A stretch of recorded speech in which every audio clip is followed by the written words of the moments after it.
case set for argument is State of Ohio versus William Knight, case number 29057. Both parties are present for this argument. Each will have 15 minutes to argue their case. Appellant may reserve up to 5 minutes. Attorney James, if you're going to reserve time, let me know. Keep track of it. You can also keep track on the screen. We've read the briefs. We're ready to proceed if you want. Thank you very much, Your Honor. Please the court. My name is Jeff James. I was appointed to represent William Knight in this case. I'll kind of go over it. I mean, I think the court is well aware from the brief that at this point, Mr. Knight was charged with 2 counts of murder with gun specifications, was charged with 2 counts of felonious assault with gun specifications. The jury found him guilty. Obviously, the court would find that those were allied offenses, and they merged them all into the 1 count of purposeful murder, thus sentencing him to 15 years to life and of course 3 years in the gun specification. So he is currently serving an 18-year life sentence. The issue in this case, and it's really kind of fact intensive, and I think what's important in understanding this case, particularly since in this case a manifest weight argument was raised, which of course requires the court to review the entire record. I think what's kind of important to understand in this case is that there's lots of conflicting evidence or testimony because you have parties that are allied with different sides. Right? What we do know is that on the evening of March 20th, 2017, William Knight's son-in-law at that time, Curtis Gill, who had previously had a dirt bike stolen from him from a theft in his garage earlier on, it was prior to that, became aware of the fact that this bike had been posted, this dirt bike was posted on Craigslist, and arrangements were made to go look at it to see if indeed that was his bike. The person that posted it, really it was the victim, in this case Keith Johnson, who asked that his friend post it. He asked that Justin Badgett, who was a friend of his, post the bike on Craigslist, and arrangements were made ultimately to go and see the bike at 797 Danmead Street, which is a dead-end street, just kind of inner East Akron, off in the area of North Arlington and Eastwood. So at that point, they arrive somewhere in the area of 8:30 to 9 o'clock in the evening. We know it's at that time because there was testimony that at that point Curtis Gill used his cell phone and the flashlight feature of the cell phone to try to inspect the bike to see if the VIN number matched the VIN number that he had on his title, which he had with him. That showed that the bike was indeed his, whereupon no question that Curtis Gill at that point and Keith Johnson got into some sort of ongoing discussion, maybe it started as a discussion, argument over the possession of the bike. We know that occurred. When this initially happened, William Knight was not present at the scene. He was coming with Curtis Gill's wife, Mr. Knight's daughter, Michelle Gill. They were arriving in Mr. Knight's pickup truck to Danmead at a letter soon thereafter. What we do know is that the bike is there. We know that Keith Johnson, the victim of the case, is on the bike. We know that at some point the argument becomes heated. We know a disinterested party, one of the few disinterested parties we hear, not aligned with either side, Gerald Bench. He's a house builder who happened to be in the area, and he was present, and he saw the altercation going on between Keith Johnson and Curtis Gill over the bike. Keith Johnson was on the bike. Curtis Gill was trying to keep him from taking the bike and leaving. He was standing in front of the bike, holding the handlebars, holding the clutch, and was there at that point, and the argument was heated. As Mr. Bench indicated in his testimony, it was a heated argument. He was talking, I'm taking my bike. No, you're not taking the fucking bike. That was and it was indeed quite a confrontation between the two of them. At that point, what we do know is that Mr. Knight had arrived with his daughter. He saw the altercation going between the two of them, his son-in-law and Mr. Johnson, and at that point he fired a shot into the air. Agreed, shouldn't be doing that, but he did fire a shot in the air in the hopes that that would just kind of calm or gain control of the situation. Now he arrived in a red pickup truck with the intention of taking the bike with him. I think the intent was ultimately to take the bike, correct, the dirt bike. And ultimately, this is a self-defense. This is a defense of others. I think it really is. I don't think there's any question. It's a defense of others, because at that point, what we know, and understand, you have to put yourself in the situation of Mr. Knight and everyone else there at the scene and understand how fast things are moving. We know that this altercation is going on between Mr. Johnson and Curtis Gill as they are at the bike. Curtis Gill is trying to keep him from taking the bike. Mr. Johnson, of course, wants to take the bike. It's from his position, it's like, I'm in possession, it's my bike, I'm the one who put it up for sale, I'm not letting you just take the bike. There was some discussion at some point, well fine, give me a finder's fee. Pay me a finder's fee, and there was testimony. But at what point was there a danger of death or of great bodily harm? Let's talk about that. We know that at that point he's revving the bike, and it is revving to the point that many people talked about the fact that it was revving quite loudly to the point that we thought the engine would fail, meaning the engine would explode. Because we all know that if you take a gas engine and you rev it to the point beyond its red line, that's the fear you have, is that the engine is actually going to fail and it may actually explode. It's revving rather loudly, everyone is hearing that. At that point he gets the bike away from Curtis Gill. In the process of getting away or taking off on the bike, and understand he is heading towards Eastwood at this point, this is a dead-end street. All right, he does bump Mr. Gill, and of course you could say, well, that's partly Mr. Gill's fault. He was the one standing in front of the bike.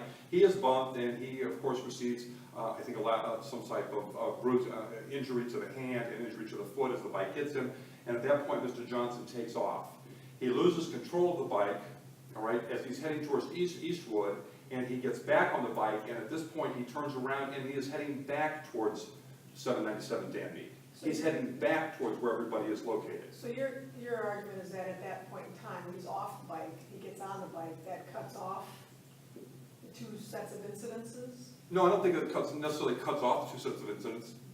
Yes, I mean, understand, I think the argument that the state wants to put forth is that Curtis Gill is the one who put himself in this situation by trying to hold the bike and having the altercation with Johnson. No question that at that point Johnson is getting on the bike and is leaving the scene. He's gone from the scene. He's gone from the scene.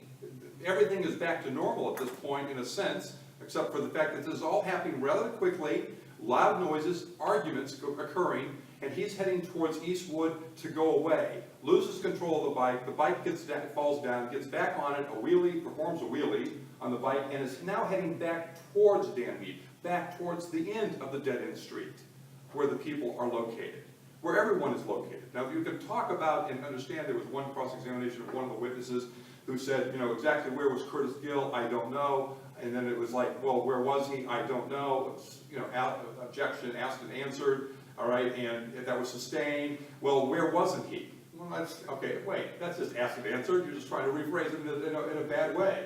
All right, where wasn't he? And ultimately got him to say, yes, I don't think he was in front of the bike.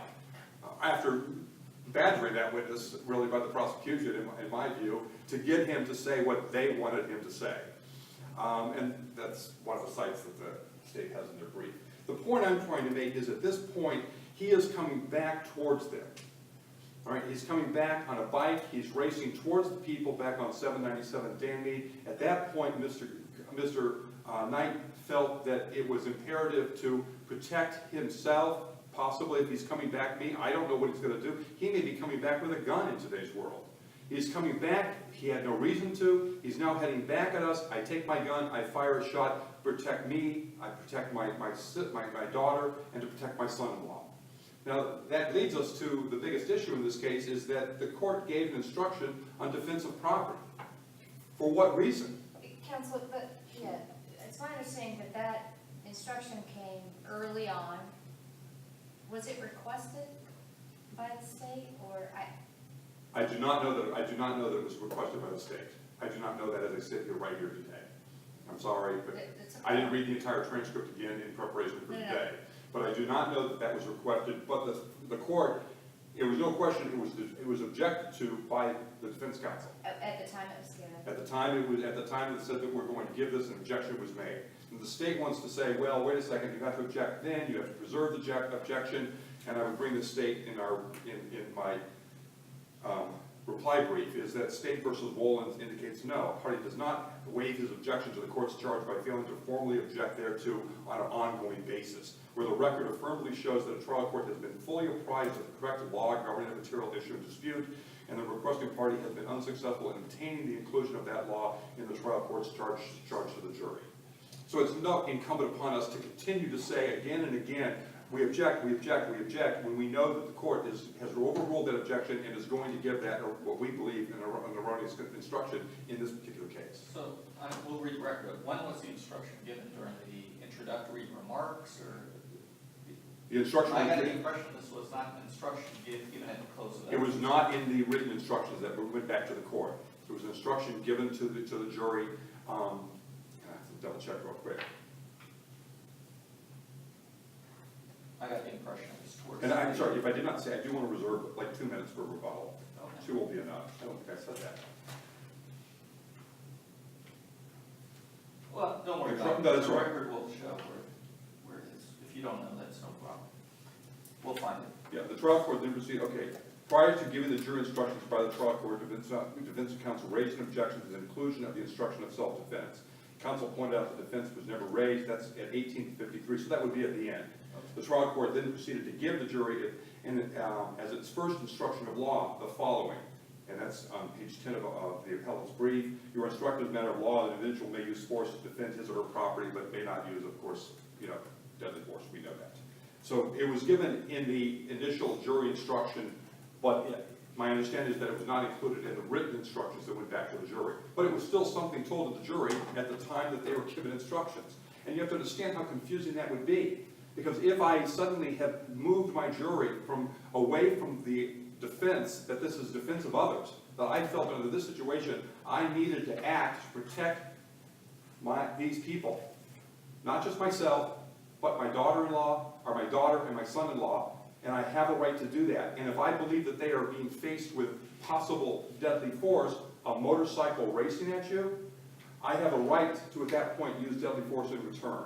So the court orally instructed. Correct. Did not send it back with its written instruction. That's my understanding. Was that based on the court granting the objection of defense counsel, or is your argument that they should have instructed the jury to disregard the oral instruction and rely strictly? Should have advised the court that at that point we gave an erroneous instruction, and I'm advising the court or the jury at this point to take that away. I don't consider that, because there's nothing more confusing in this case than to suddenly have the jury thinking, wait, is this a defense of others or a defense of property? And if I'm believing that what I have here is defense of property, right, then I want to make sure, at that point, no, he can't use deadly force. And I don't know what the deliberations are. None of us do. But we know that if they're given that instruction and they're back there considering that this person had no right under these circumstances to use deadly force in the defense of property, to retrieve property, then that's going to lead us down the road that he had no act. He did not have the ability to act as he did. He did not have the ability to fire that shot, which ultimately turned out to be deadly. You have 2 minutes and 30 seconds. Do you want to keep going? You have 2 minutes reserved right now? Right now, if you stop, you've got 2 Well, minutes and 30 let's seconds. reserve that because there is something very important to bring All it right, to very we'll close. have 2 minutes and 30 seconds for rebuttal. Attorney Corrigan, you'll have 15 minutes. Thank you. Good morning, and may it please the court, I'm Jacqueline Corrigan, and I represent the appellee in this matter, the state of Ohio. Right off the top, Your Honors, if you'll indulge me, I'd like to remind you of what the law actually is concerning defense of self and defense of others. When you have a self-defense case, you have certain elements to prove. First of all, it's an affirmative defense, and at the time when this trial occurred, it was the defendant who bore the burden of proving by a preponderance of the evidence these elements. First of all, that he was not at fault for creating the affray, and that he had a bona fide belief that he was in imminent danger of death or great bodily harm, and had no means of escape except the use of force. That's an objective and a subjective test. There are components to that. You not only have to have a subjective belief that you are in great danger of bodily harm, but it also has to be objectively reasonable. And finally, there's a third element, and that is that the defendant has to show that he was under no duty to retreat. As far as defense of others, those elements, for that, the defendant has to stand in the shoes of the person that they're defending. That is what the law is. So therefore, the defendant in this case had no greater right than that of his son-in-law or his daughter. So if if either one of them had been at fault for creating the affray or had placed themselves in danger, then this defendant would not have the right to defend that person. But the real issue in this case is whether Mr. Knight's belief that he or his child or his son-in-law were in imminent danger of great bodily harm or death, that the real issue is whether that was objectively reasonable in this case. And there is evidence in this case that the jury could rely upon and reasonably decide, because remember, when we're talking about the manifest weight of the evidence, even though this court is not to be a rubber stamp for the jury, it also has to give deference to the jury's determination in resolving conflicts in the evidence. And yes, there are conflicts in the evidence, but the jury reasonably determined in this case, even looking at those conflicts in the evidence, that the defendant's belief in this case that he or his children were, and I'm going to refer to his daughter and his son-in-law both as his children, if the court will allow, that his children were in danger. They determined that that belief was not reasonable in order to reach this verdict. And looking at some of the common threads in the evidence that was presented by, as counsel would say, were both camps, there were common threads from both camps that were contradicted by the defendant himself. And I'll give you some examples.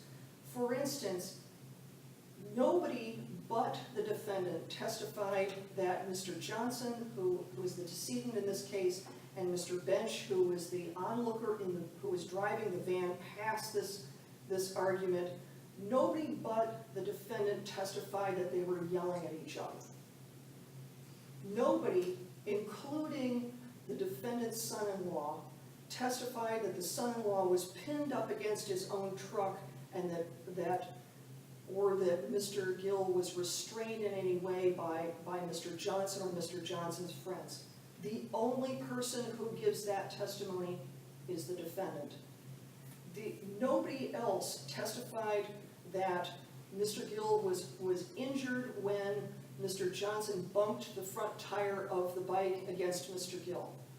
Only Mr. Knight testified that he believed that this was being done in such a violent way that it would cause serious injury to Mr. Gill.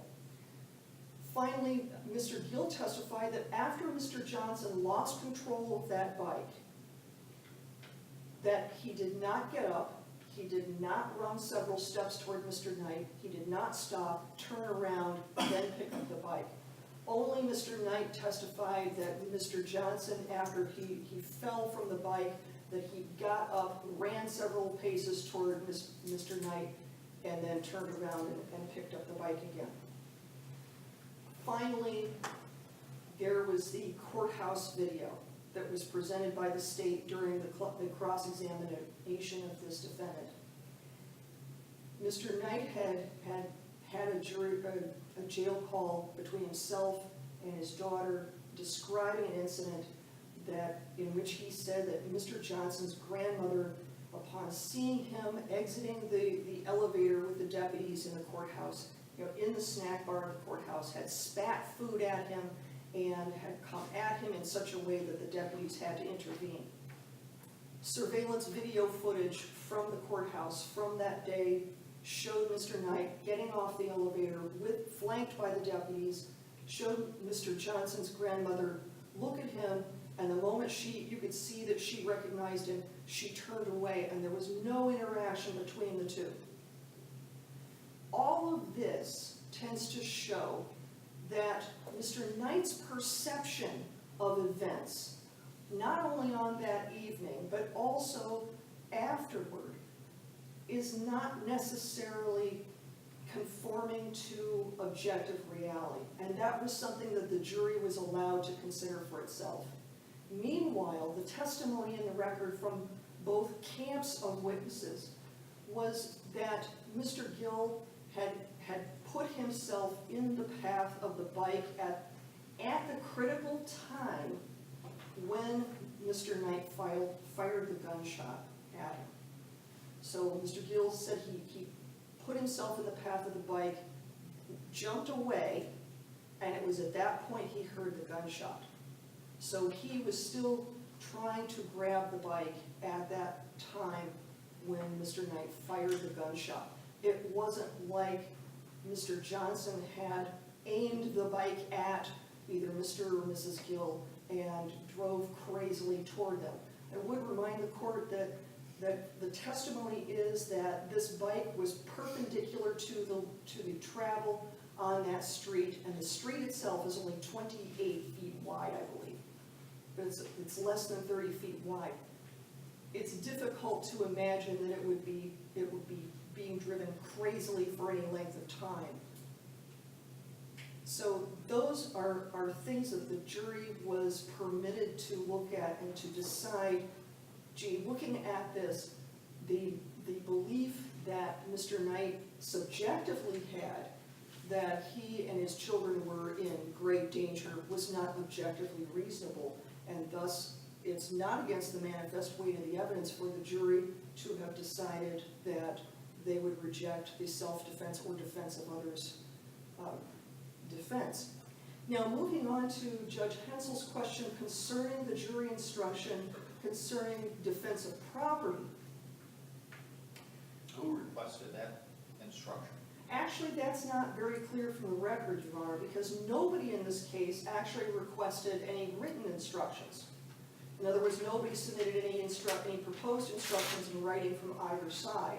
And it's not clear from, it looks in the record as if the counsel had gone into chambers with the court, and those conversations in chambers were not recorded. So it's not tremendously clear. Well, after the court orally gave that instruction and concluded its oral instructions, Yes. did anybody object to that? There was no objection to that prior to the jury retiring. And I would remind the court of the timeline of how that was presented to the jury. We do have a discussion on the record in the transcript at pages 1853 to 1855 concerning the court's rationale for giving that instruction.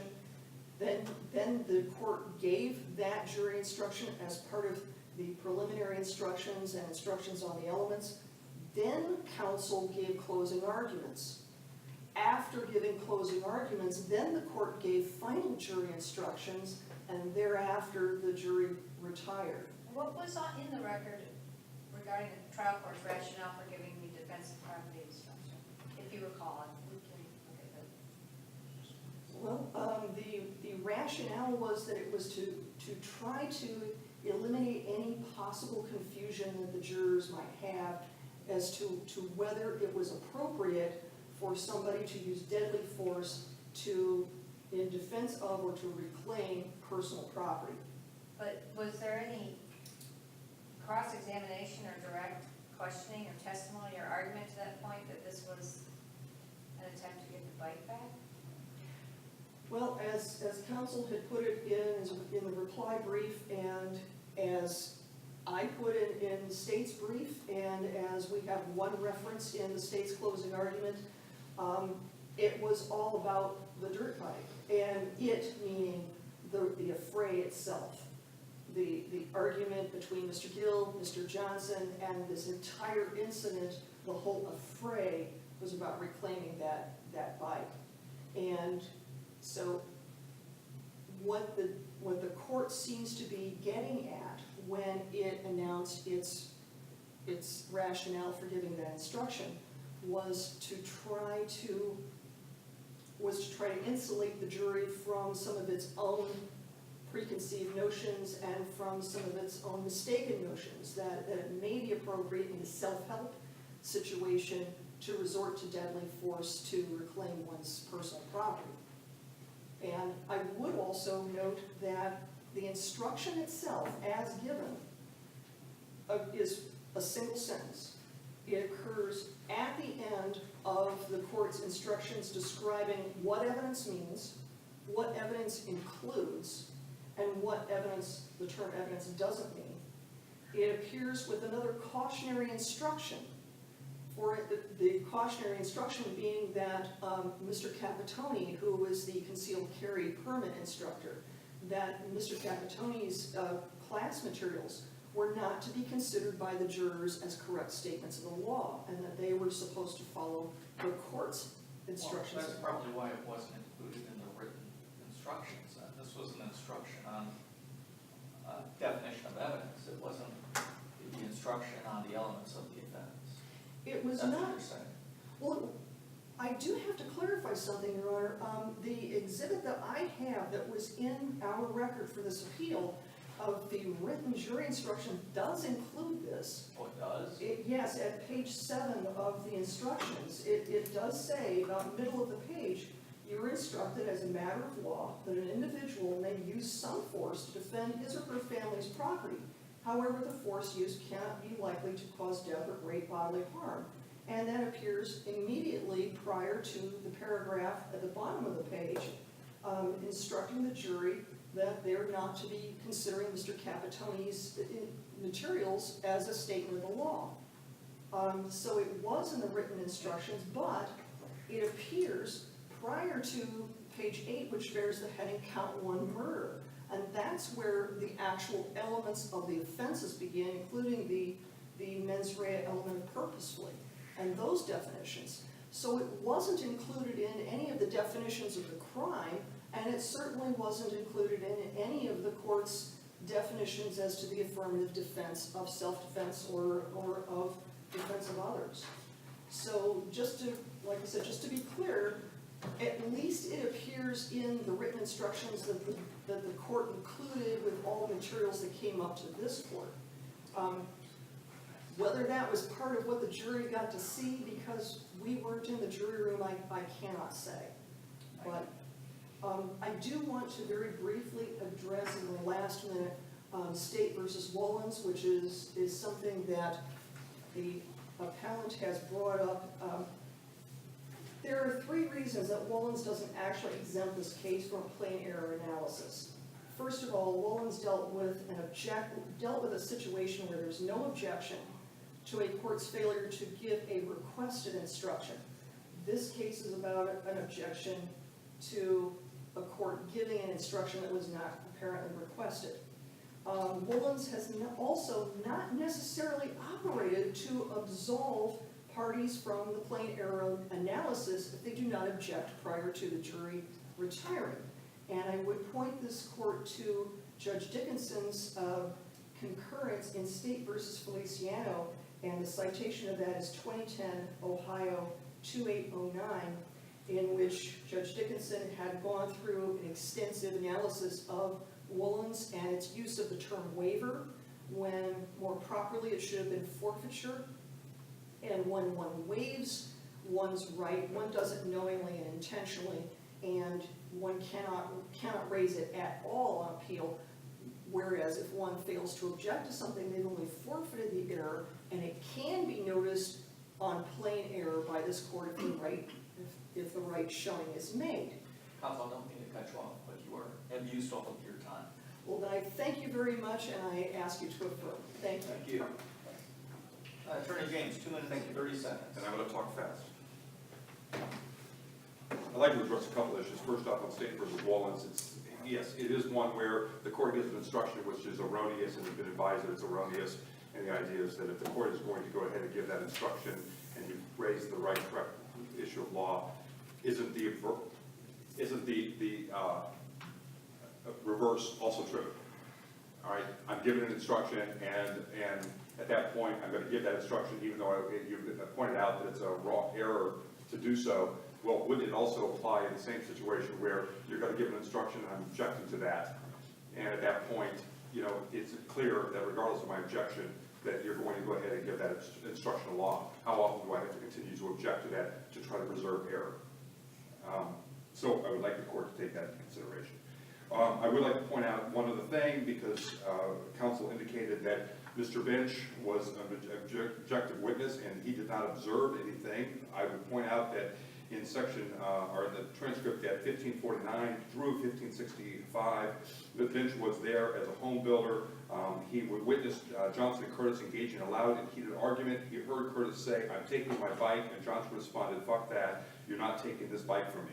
Both were swearing and yelling and began moving around. As things were getting more heated, Lynch drove away towards Eastwood. What's important here is there are two camps. They all want to slight or slant the evidence in their favor. We understand that. That's going to happen. And it's the job of the jury to kind of weed through that and decide what's going on in this particular case and what did indeed objectively happen.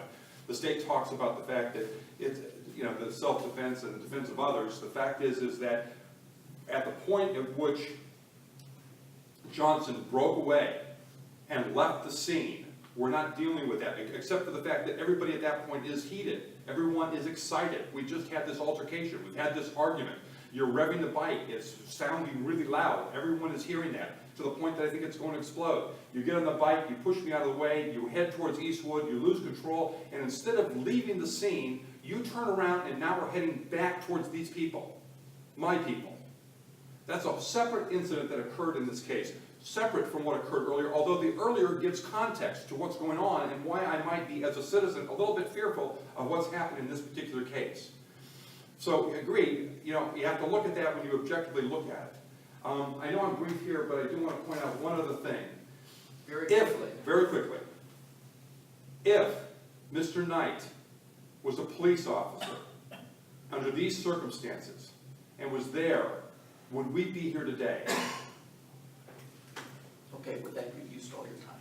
Thank you. Thank you both for your arguments. We'll take the matter under advisement and issue a decision in due course. The clerk of courts will mail each of you a copy of the decision on the day it's released. You may also keep an eye out on the Supreme Court of Ohio's website where the opinions are posted. Thank you both for arguments.